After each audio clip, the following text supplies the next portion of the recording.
Dictation start होगी 5 second बाद।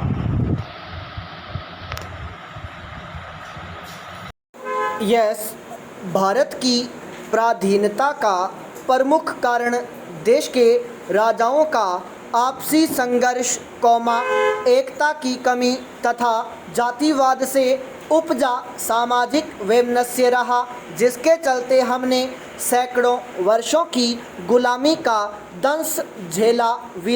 वहीं देश के दो टुकड़ों में विभाजन की मांग भी अपने ही लोगों द्वारा की गई, जिसका आधार हिंदू मुस्लिम के बीच बढ़ती खाई और सकारात्मक संवाद की कमी बना। इस तरह सोने की चिड़िया वाला भारत गरीबी, भूखमरी, बेरोजगारी तथा भ्रष्टाचार जैसी समस्याओं के जाल में फंसकर रह गया, जिसका सामना वर्तमान पीढ़ी भी कर रही है और न जाने आगे भी कितनी पीढ़ियां इस दंश को झेलती रहेंगी। इतिहास में दर्ज ये दुखद घटनाएं बताती हैं कि समस्याओं की वजह से नहीं, बल्कि समस्याओं से लड़ने वाली ऊर्जा की कमी से हार का सामना करना पड़ता है। जीवन के सफ़र में अनेक चुनौतियों और कठिनाइयों का आना स्वाभाविक है, जिसका सामना किए बिना आगे नहीं बढ़ा जा सकता और चुनौतियों के डर से कदमों का थम जाना पतन को आमंत्रित करता है। इसे इस तरह समझा जा सकता है कि यदि रास्ता पथरीला है तो मुसाफिर उस सफ़र को एक अच्छा जूता पहनकर तय कर सकता है, लेकिन यदि जूते में एक छोटा सा भी कंकड़ मौजूद हो तो सफ़र अत्यधिक कठिन होने के साथ ही यह संभावना है कि उसे पूरा ही न किया जा सके। 1757 के प्लासी युद्ध की घटना याद दिलाती है कि कैसे नवाब सिराजुद्दौला को अपनी दुर्बलता और अपनों के ही षड्यंत्र की वजह से हार का सामना करना पड़ा था।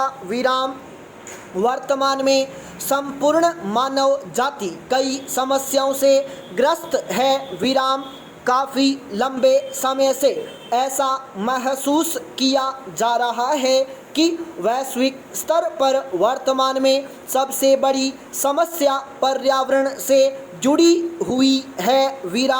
वर्तमान में इसके संतुलन एवं संरक्षण के संदर्भ में पूरा विश्व चिंतित है। वायुमंडल दूषित और विषाक्त हो रहा है। मिट्टी की उर्वरता घट रही है।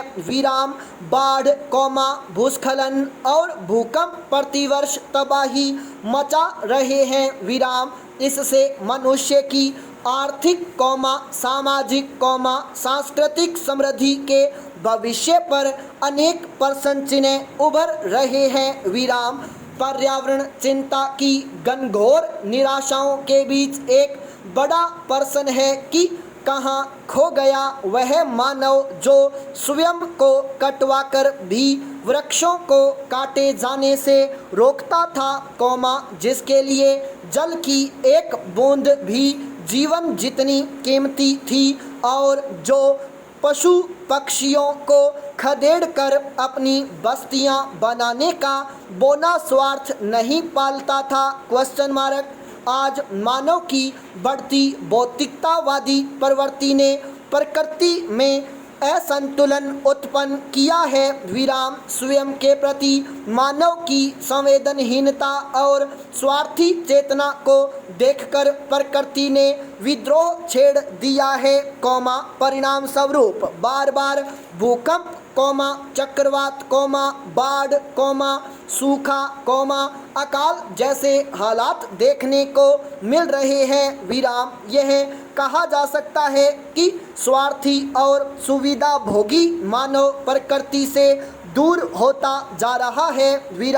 पर्यावरण के बढ़ते असंतुलन एवं कोरोना महामारी ने मानव की स्वार्थी प्रवृत्ति को उजागर करके रख दिया है। विराम इस तरह की विपदाएं मानव के लिए एक चेतावनी है ताकि वह अपने अस्तित्व को बनाए रखने के लिए प्रकृति से खिलवाड़ करने की बजाय प्रकृति अनुकूल व्यवहार पर वापस लौट आए। विराम महात्मा गांधी ने कहा भी है, धरती सबकी ज़रूरतों की पूर्ति कर सकती है, लेकिन किसी के लालच की पूर्ति नहीं कर सकती। विराम धरती माँ की विपदा के साथ इस सृष्टि की सृजनकर्ता माँ यानी महिला के विषय में विचार विमर्श करें तो अनेक सदियाँ शर्मसार नजर आती हैं। विराम लेकिन समय रहते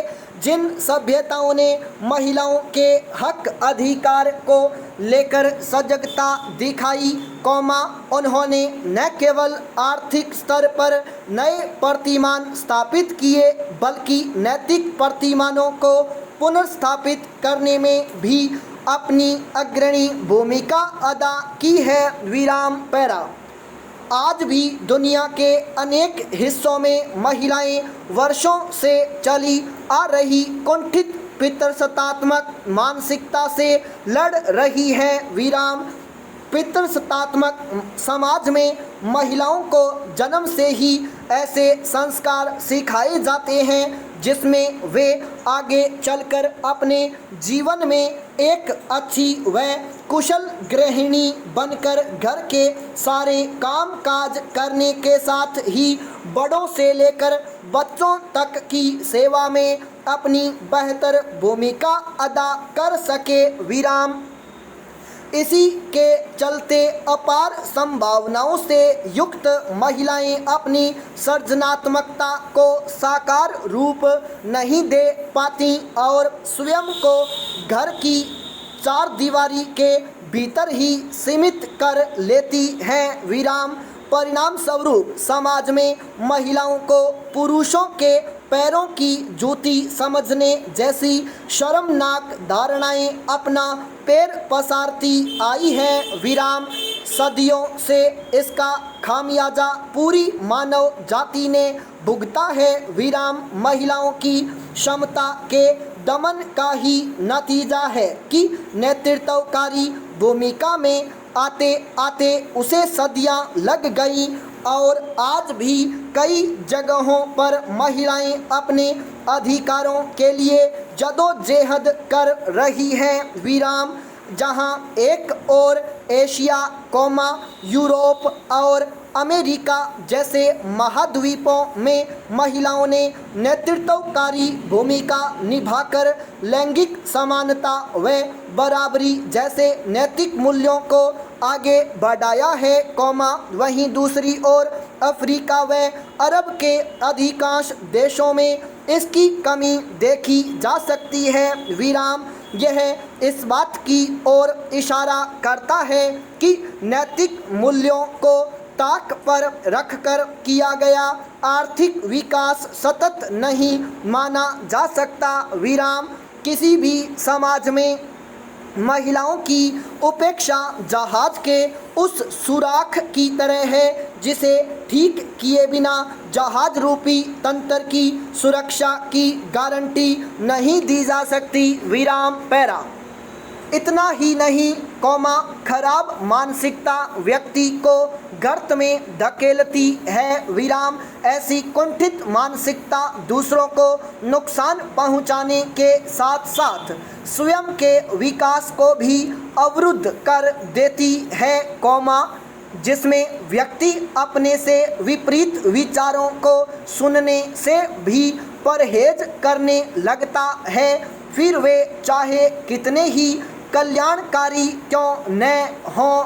विराम परिणाम स्वरूप वाजिब असहमतियों को भी दरकिनार कर दिया जाता है। विराम इस परिप्रेक्ष्य में जब हम लोकतंत्र की बात करें तो पाएंगे कि वही लोकतंत्र प्रगतिशील या सक्रिय माना जाएगा जहां असहमतियों को पर्याप्त सम्मान दिया जाता है, और जहां ऐसा नहीं है वहां बड़ी मात्रा में असंतुलन या उथल पुथल देखा जा सकता है। विराम। वहीं दूसरी ओर सांप्रदायिक मानसिकता सामाजिक सौहार्द और भाईचारे को खंडित करती नजर आती है। संपूर्ण विराम।